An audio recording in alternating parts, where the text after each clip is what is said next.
Hey everyone. Well, I know I don't normally do solo episodes. I wanted to do one on this particular topic because it is something that I am seeing all over the place, and it is the Great Resignation.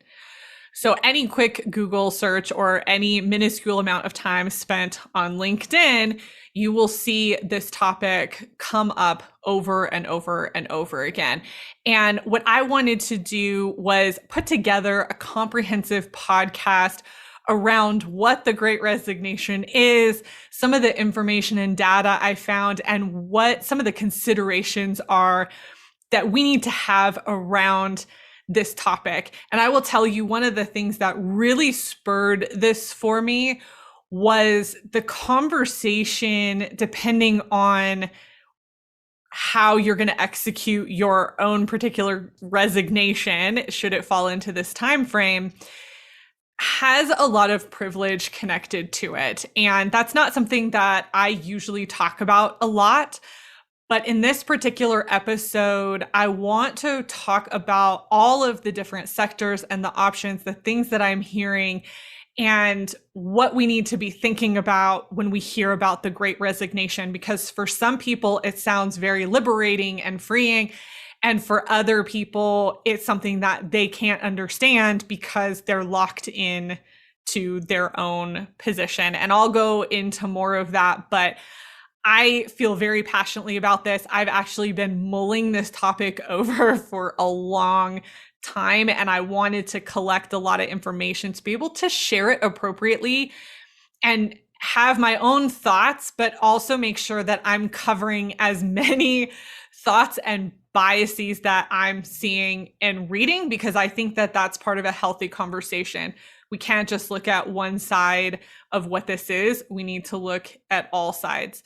So I want to jump in with some data points that I have been seeing, and it sounds something like this. 1 in 4 US workers will be looking for a job when the pandemic eases up. Microsoft found that 41% of global workforce is thinking about leaving this year, so in 2021. Monster has a statistic out there that says 95% of workers are currently considering changing jobs. Now, some of that data is a little jarring, right? Because if you're somebody that's been thinking about it, it really supports what you've been thinking. If you're somebody that hasn't been thinking about it, then you're questioning yourself, should you be thinking about it? And the Great Resignation and where it kind of stemmed from was during the pandemic, people woke up. People looked at their jobs. They looked at their security or lack of security. They looked at spending time with their families. They looked at what mattered. They looked at their value set and really decided, this is what I want. This is what I don't want. And does my current career, position, job, company, whatever, fit into that? And a lot of people are saying no. And one of the things that I want to caution you with from a data perspective, so those stats that I shared, let's talk about the Monster one. This is data that monster.com collected that says 95% of people are thinking about leaving their job. I can guarantee you that that is not a good stat to listen to, because if monster.com is collecting the data through their website, they are a job search website. That's what they do. So the people that are going to be engaging with monster.com, yes, they want to change jobs. They want to switch jobs. And I'm not saying that the data isn't out there. I think there are other sources that are a little bit more reliable that are saying a higher than average number of people want to switch jobs right now, or they don't want to go back to their job because they don't feel safe or whatnot. But it's not all sectors and it's not all jobs. So one of the things that I wanted to break down for you are the different segments of work. So we have your service industry. That's where we're seeing the biggest loss of jobs. That's where we're seeing a lot of employers going, I can't find anybody. I can't find anybody. The majority of that I have seen is happening within service. So retail and food service are going to be your most common there. I have some thoughts around what that might be, and I'm going to share that in a little bit. Next, we have trades. Trades, I don't think, have seen a big impact. Trades still had to be functioning during the pandemic. They would have been considered something that needed to continue on. So think about your plumbers, your electricians, things like that. That is a service that's going to continue. A separate conversation from the Great Resignation, trades are actually suffering in that they're not getting enough people to do trades anymore. And so there's a lot of opportunity in that if you aren't wanting to do the corporate side and you want to work with your hands, you want to do something different. Trades is a huge opportunity right now. And I think over the next 10 years or so, there's going to be a lot of incentive around trade, and most of them pay very well. Also, very hard, usually manual labor attached to that. But the Great Resignation, honestly, nothing to do with trade. It's not with the trades. It's not something that I'm seeing in any of the data. Then we have knowledge workers, or what you would consider, your average corporate worker. This is somebody who works in an office.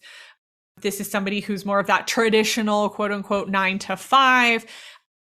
That is where the bulk of the Great Resignation is coming from. So these are people who are like, I don't want to do this job anymore. I want to do something different, or I refuse to go back to the office.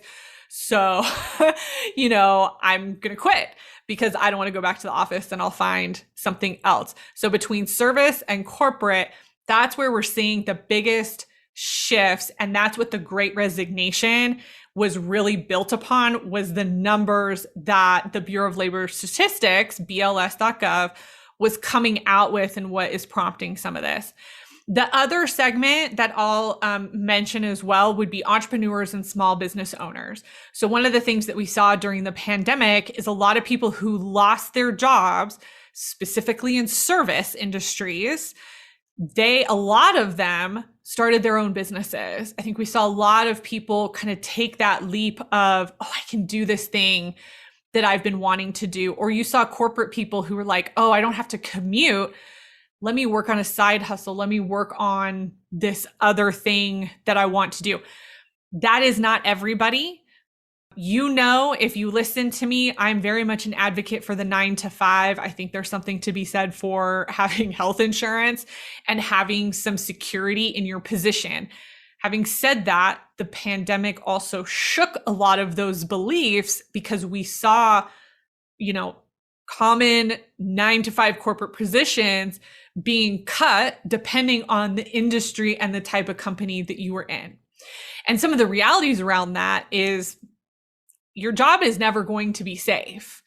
And so you guys hear me talk a lot about controlling your career. That's what some of this is being really knowledgeable about who you are and what you want, so that if something happens, if something catastrophic happens, like a worldwide pandemic, you at least have some semblance of, okay, this is what I want. This is what's going to happen. You can see the landscape of your industry and go, okay, it's likely that this is going to be hit hard, or I think we're going to be safe. There were some industries that weren't hit at all, and those people kept their jobs. They worked from home, and there wasn't a lot of switch in terms of their career progression. So everybody is kind of on a different page when it comes to that. Nobody has the same path. So talking about the pandemic, one of the other things I want to mention that I don't think gets mentioned enough when we're talking about the Great Resignation is the pandemic created a couple of reactions from people. Some people are seeing it, some people aren't. So one is collective anxiety, collective depression, and collective stress. So when I say collective, as a society, we all are dealing with some type of low level anxiety. Some people might have dealt or are dealing with depression and stress, all related to what the pandemic has done. And, you might still have a great job. You might feel great in your career, but if you have a family member that got sick from COVID, or you're afraid to leave your house because you don't want to get it, whatever the case may be, there are still stressors and things that were not there 2 years ago, right? Specifically related to the pandemic. And I think that we need to recognize that, to also understand that when we are in these heightened emotional states, that's when sometimes we will make really big, jarring decisions with our lives because we need something to change. We need something positive, or we're sick of it. We don't want to deal with it anymore. And we're going to make a snap decision, hence the great resignation. So when I talked about data before, I want to make sure that you understand when you're reading some of these statistics, you have to really look at where they are coming from and try to locate whatever the original statistic is. Because even some of these others that I've seen, like Gallup, I get a lot of information from Gallup because I do strengths and I enjoy their organization. Even those are based on a very small sample size of people that might not be reflective of your type of segment. So trade, service, corporate, all of that. So you have to really take some of this content and this data with a grain of salt and make sure it makes sense for wherever you're at in your segmentation of your career. Okay. So what am I observing around the Great Resignation? I have been hearing a lot of opinions. I've been watching a lot of videos. I've been reading a lot of articles. And here's what I'm observing are the common issues of why people want to leave their jobs right now and why it's like a collective leaving. The first one that is the most talked about is inadequate pay. And this is coming primarily from the service industry. So people who, were getting paid minimum wage, maybe a little bit more, and they don't want to do that anymore. They use the pandemic, if they got laid off, as a time to bolster their skills or go back to school or get a certification, and they don't want to go back. So I think we're seeing people that are elevating in that way. But even on the corporate side, inadequate pay is still an issue. And, one of the things that if your organization is not looking at, the pay scale for what you're doing, if it's not matching, that's a conversation that you can have. But the reality is, if you stay with your organization, you're likely not going to make more money. And so I think people are ready to make more money. They want to move on. They're seeing opportunities in other sectors where they're doing the same job and they're making sometimes twice as much. So that is one reason that I'm seeing people leaving or wanting to leave their position. The other is there's no room for growth.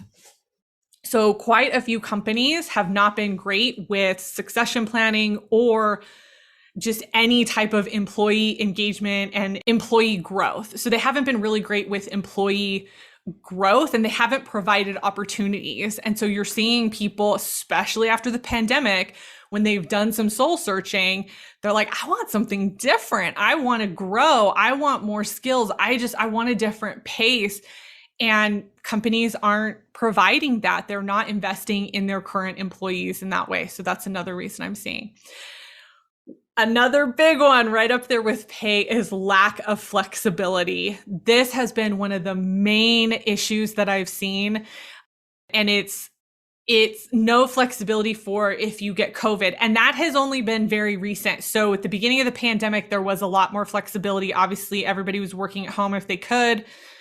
But now we're like a year and a half into it and companies are making people come back.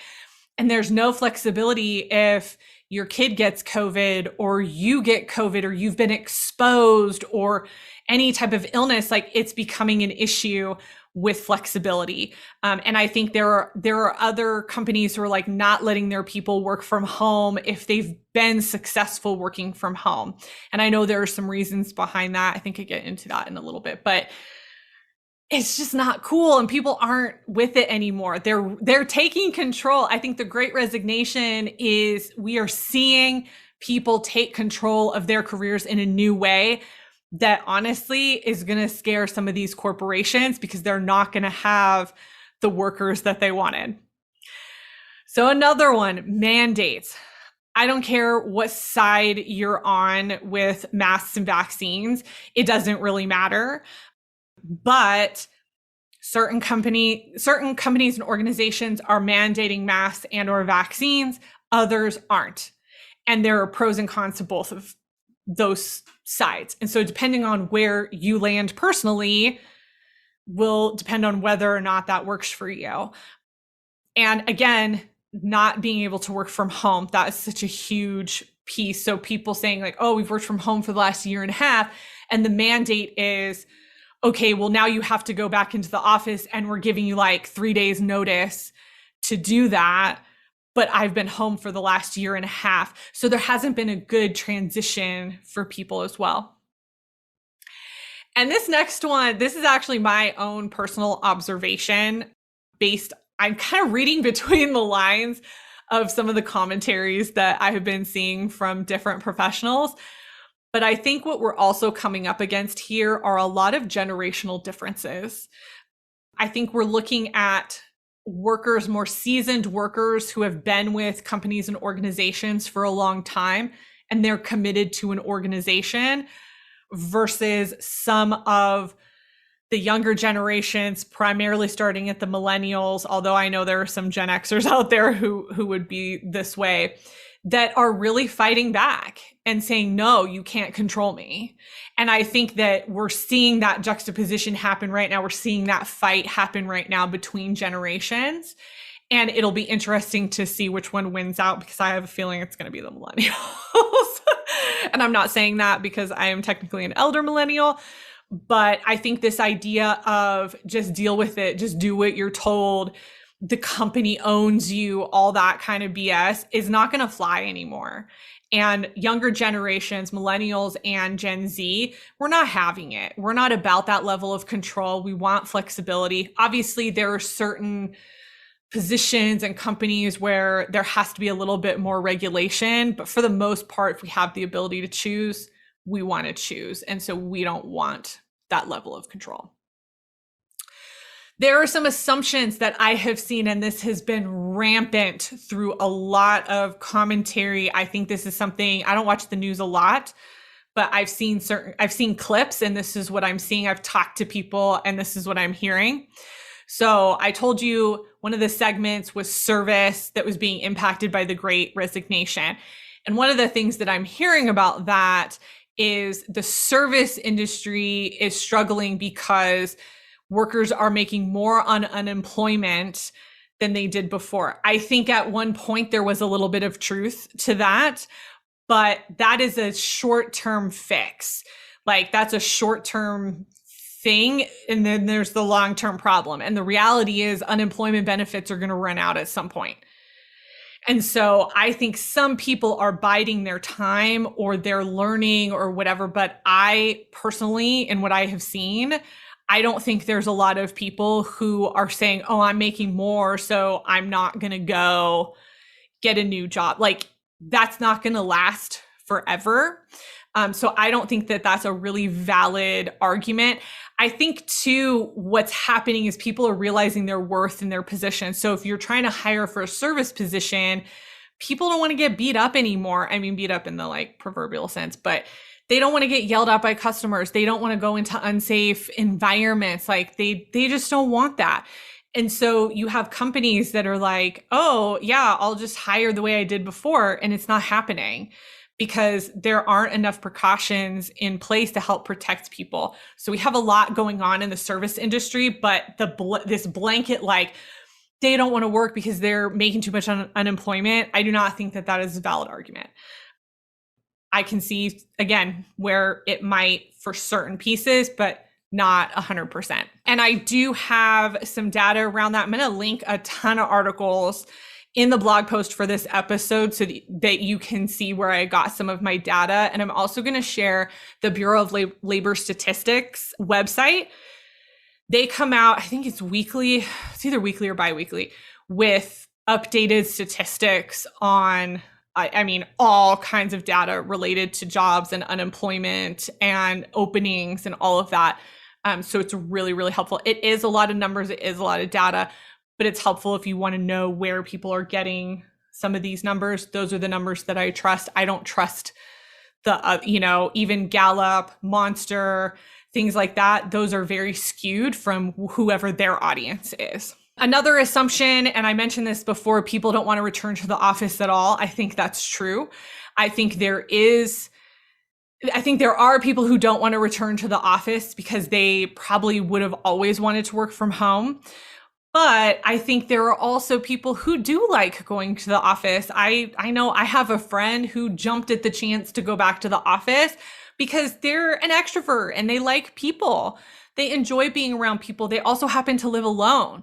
And so they got bored and they got sad and they didn't want to be by themselves. And so going into the office was a really great help for them. So I think we're hearing a lot of people say, I don't want to go back into the office. I don't want to.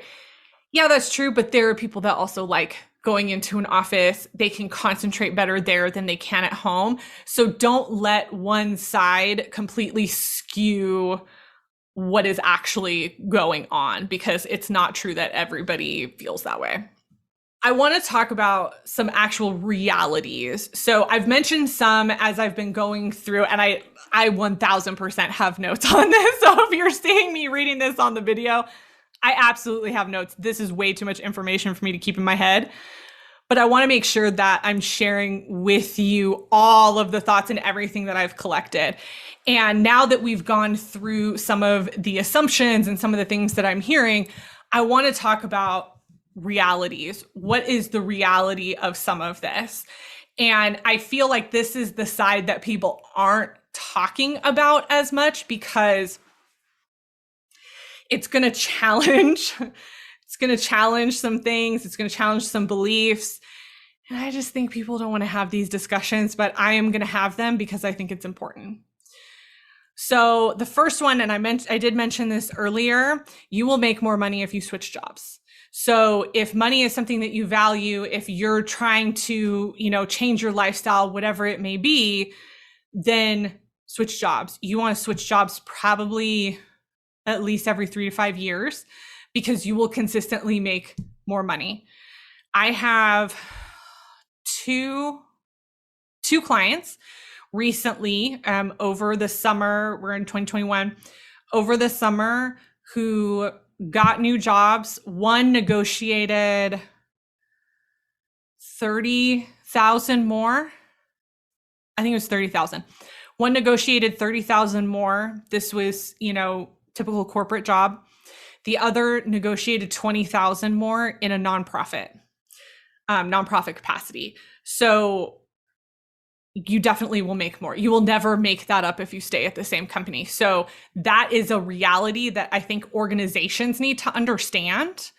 And if you're in a job and your company is bringing in new people, they are likely getting paid significantly more than you are. So you're going to want to talk to HR, your manager, about pay equity between roles. Because if you have been there longer and you have historical knowledge and all of that, you're likely going to want to get that pay bump. So have that conversation.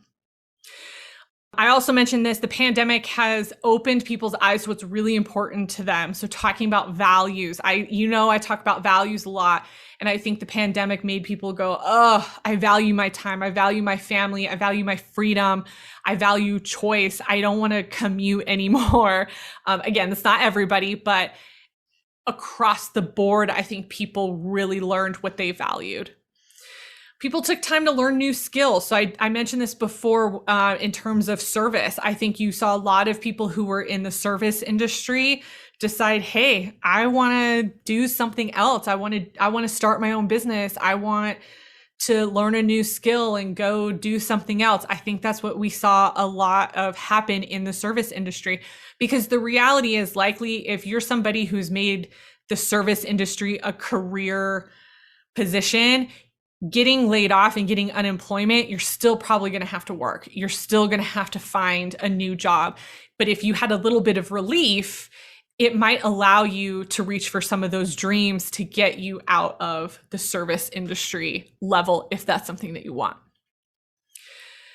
Okay, the next two are like my biggest points in this entire podcast. Not everyone can quit their job. Not everyone can do that. Health insurance, for some people, if they don't have it, they'll die because of chronic illness that they have, because of things that they need to deal with. And they need health insurance, and paying for it out of pocket is way too expensive. And stability of a paycheck. You know, it's great to sit there and say, oh, I'm gonna quit my job. I don't want to do this. I don't want to do that. If you have that level of privilege, that's amazing. That's awesome. If you can do that, great. Most people cannot. Most people need the stability of a paycheck, whether it's to provide for their family, or even like in a divorce, if you have to pay alimony or anything like that, you need the stability of a paycheck, right? So I feel like we're not having that conversation, that for every person that's saying, I'm going to resign, I'm going to get out of here, there's somebody else saying, I can't. Like, I can't. This is my livelihood, or I can't right now, or I need this specifically. Maybe there's a location issue, they can't move out.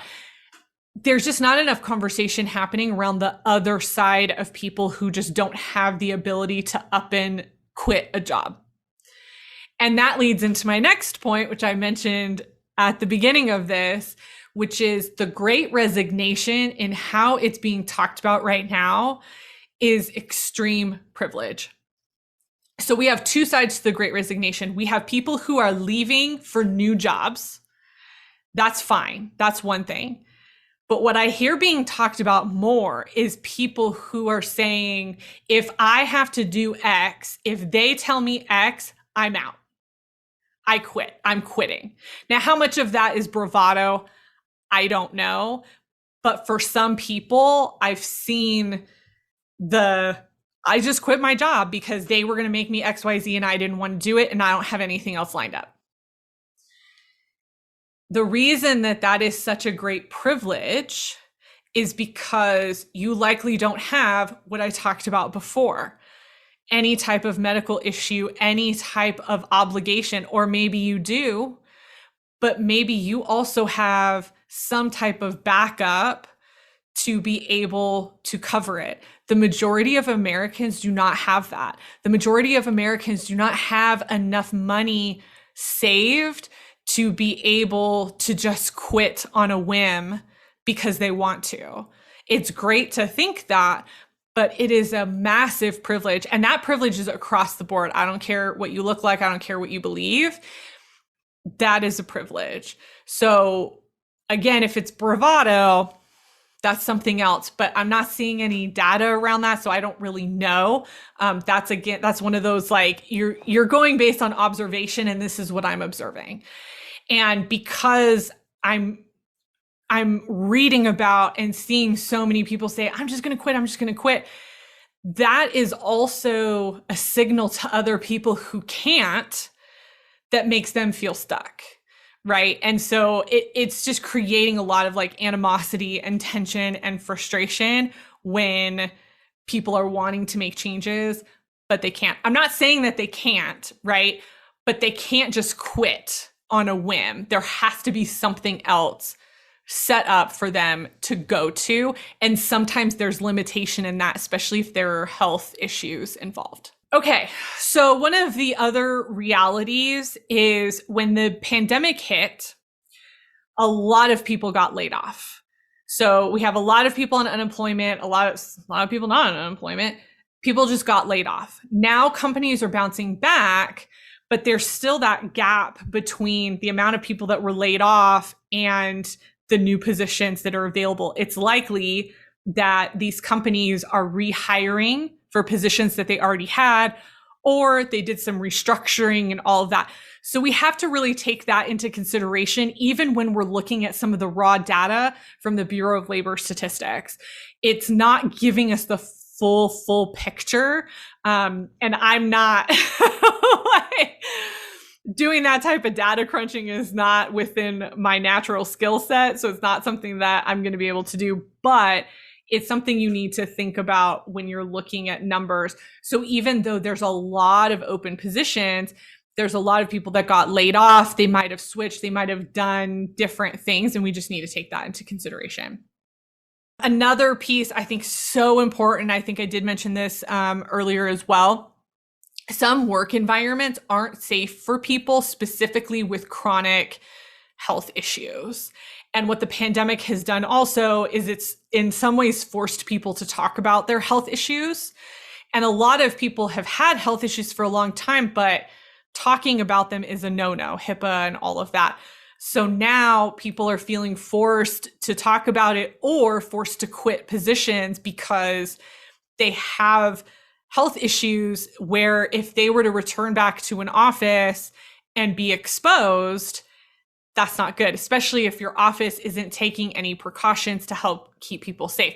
So we have a lot of realities going on. I know some of these are really nuanced, but I want to make sure that we're showing multiple sides to what is going on instead of just the loudest side, which is what I have been seeing primarily. Employment money is going to run out eventually. I talked about this before. So again, using unemployment as a reason people aren't returning to work, I really don't think that that's it. That money is going to run out. People know it, unless, there's some type of medical thing there, but that's a whole different process. So I mean, that's just the reality. It's going to run out.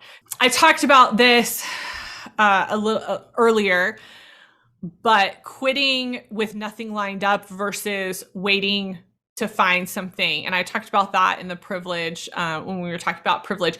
And I think it's a really big reality to make that I don't know is really getting talked about when we're talking about the Great Resignation, because that is the biggest distinction.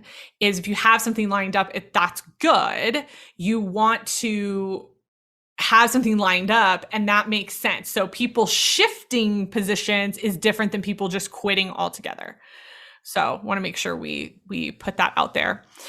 Okay, other realities is my last one. This is something that I think feeds into what the pandemic brought out in people, which is before the pandemic, and I think this is mostly like Gen X and older millennials, I think that we were forced into jobs because of expectations and standards from parents in previous generations. And so what you're seeing is a section of the workforce going, I don't want to do this work anymore. This does not bring me joy. This is not something that I want to do. And I think that that's prompting a lot of these transitions. And it's something that I think people are afraid to talk about because they don't want to feel ungrateful. They don't want to upset their parents and whatnot. But it is a huge reality, especially for millennials. We were told to go to college. We were told to do these things. We wanted to follow whatever to make parents happy and whatnot. We didn't want to waste the opportunities that they provided for us. And now we end up in positions that we hate. And that is prompting for something like the Great Resignation after you've gone through a pandemic. So one of the things I want to do now is provide some really strategic actions that you can do in a couple of different scenarios. I have 4 different scenarios that I want to go through and some practical actions that you can take if that scenario applies to you. So first, what can employers and managers do in the wake of the Great Resignation? And by that, I mean, how can they hold on to people and how can they get people to come back? First, if you want to hold on to your people, you need to check in with them. You need to meet with them. You need to listen to them. You need to hear what they're saying. If 75% of your workforce is saying, I don't want to come in, I can do my job from home and I can do it better, and you have things in place to make that happen, let them stay home. Let them stay home. Or make them come in 1 day a week. Don't force this 40-hour, 50-hour work week on people to come in, to commute, to do all that. It's just going to make people upset. It's not worth it. Put money into employee retention programs and clear paths for advancement. I cannot tell you, this is probably one of the biggest downfalls of most organizations, especially small organizations that just don't have the staffing to do something like this. But if you can do it, people will stay. because they will feel valued, they will feel heard, they will feel like they're being poured into as well. Provide reasonable, flexible, and clear expectations for employees. So if you're going to let people work from home, be clear. Get your managers trained in how to work with people working from home. This whole big brother, like, oh, we track all the movements on your mouse and all of that. Nobody's having that. That's awful. Nobody wants to work in that type of environment. Like, learn how to build trust and clear expectations with your employees. That's how you will keep them, because I can guarantee you younger generations are not going to jive with that. Pay more. This is one thing I've been saying since the beginning. Pay more. Do it. Pay more. It will cost you more in the long run to hire someone new and train them than to promote somebody from within. It will cost you more. Like, invest in your people. That is one of the number one things that managers and organizations can do to keep people. Okay, what can employees do who want to change jobs? So if you fit into the Great Resignation and you're like, I'm done, I'm out, here are some things to consider. First, ask yourself why you want this change. So I've talked about a lot of different reasons. You know, maybe there's a values clash, or there's some long-term impacts, poor management, lack of growth. Maybe you're dealing with your own mental health and frustrations amidst the pandemic, or potentially just the culture of your organization or your team. But make sure you understand why you want to switch your job, and make sure that it's something that is valid, that if you can get it out of your current company, do it. If not, you don't want to make the same mistake going to a new company. So definitely make sure that you are rooted in why you want to switch. Have a clear picture of what the next position looks like for you. Make sure you know what you didn't like with your current position or organization, or, figure out where you want to grow, and have a clear picture, because you don't want to just, apply to a million different positions, right? So the clearer that you can be just about the next step, the easier it's going to be for you to make this transition. And as I just said, don't apply to every single position. You need to be strategic. You need to narrow it down. Mid-career job changes are not done through online applications. Mid-career job changes are done through your network, through connections. The best ones are. So make sure that you're taking time to build that versus throwing out a lot of online applications. If you're earlier in your career, you can definitely do that. That makes sense. But more of your mid-level management, you're going to want to have a connection. Okay, I love my LinkedIn. Be clear about where you want to go on LinkedIn. Create a profile that recruiters and hiring managers can find you. So this is making sure that you have keywords, making sure that your message is clear. If you're not sure what that looks like, I will have a link to my LinkedIn course, which also includes an hour strategy session with me. And in 30 days, you'll get your whole LinkedIn just like buttoned up, ready to go, assuming that you have some idea of where you're going. So make sure that you're utilizing LinkedIn specifically for my 9-to-5ers, where LinkedIn would make the most sense. Okay, so let's say you're a professional who wants to stay in your current position, or has to stay for whatever reason, you feel like you have to stay. If you're happy with your position and you don't want to go, or you don't want to go yet, great. We call that sheltering in place. If you don't want to go yet, it's called sheltering in place. You're happy, you're going to ride it out. You want to see what happens with the pandemic. You're not going to get fired. Your job is secure. Ride it out. Just because the Great Resignation is happening around you doesn't mean you have to partake in it. If there are growth opportunities within your current company, you like your current company, talk to your manager. Make sure they know that you want to grow with the company so that they can find opportunities for you or be on the lookout. Also, if there are skills you need to acquire, now is a good time when you're like sheltering, when you're just in a position and you're content with it.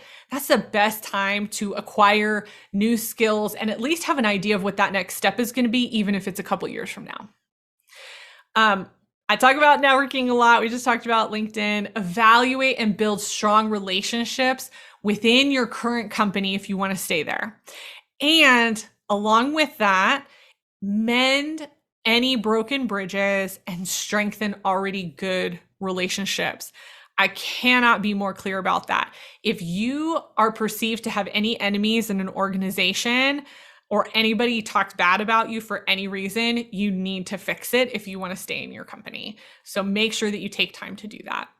And become indispensable. Become a person that they know that they can rely on, or they want to keep you, and there's no question that you're going to continue on with them.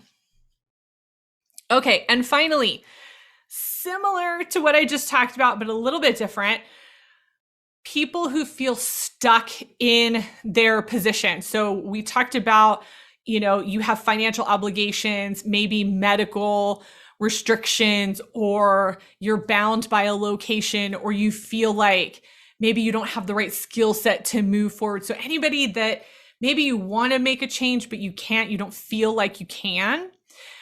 One of the first things to do is just develop a plan. You don't have to take action on it right away, but figure out a plan to help you get out. So what do you need to be stable? What is the salary? What are the medical requirements? What are the location requirements? Do you need to go fully remote for the next position? Whatever you need to do to feel secure to make the switch, you need to figure out, write down what that is. If it is your own internal head, and that's my next point, if you don't feel worthy to leave, so your internal speak is telling you something else, that is totally different. That is where you're going to want to enlist additional help in the form of a therapist, a counselor, someone like me, a coach, to help you get past either trauma from a counseling therapy perspective, or limiting beliefs that you have about yourself, about whether or not you can leave. Sometimes when you have certain limitations, it's just time. It's time and availability, depending on where you live, of positions that are available. But when you're really clear about what you want, then it makes it easier to know when an opportunity comes up, whether or not it's a good one to go for. And don't feel obligated to stay in a position for other people, whether it's coworkers or clients or leaders. Never, ever feel obligated to stay in a position. You need to do what's going to be best for you to be happy in your career and life. Okay. Whoa. That was a lot of information. I know. But I wanted to make sure that people had a much clearer picture around the Great Resignation and what it is and what we're talking about and what it means. And if you fit into the professional that wants to embrace it and make that change, awesome. That's something that I can help you with through my Control Your Career program or through my LinkedIn course. But if you're someone that is cool and you don't want to move on, you're good where you're at for right now, especially with so many other stressors happening still around the pandemic, especially if you have children, that's okay too. It's okay to stay in your position, and it's okay to have standards for yourself. It's okay to make decisions that benefit you, your significant other, or your family. It's okay. If you have any questions about the Great Resignation that I didn't cover in this episode, please reach out to me. I am happy to do additional videos on social media or posts to help cover some information. This is really just my collection of what I have been seeing over the last 6 to 8 months or so. And I wanted to share it out, share my observations, share my frustrations, and some things that I think you as a professional should be thinking about when it comes to this Great Resignation.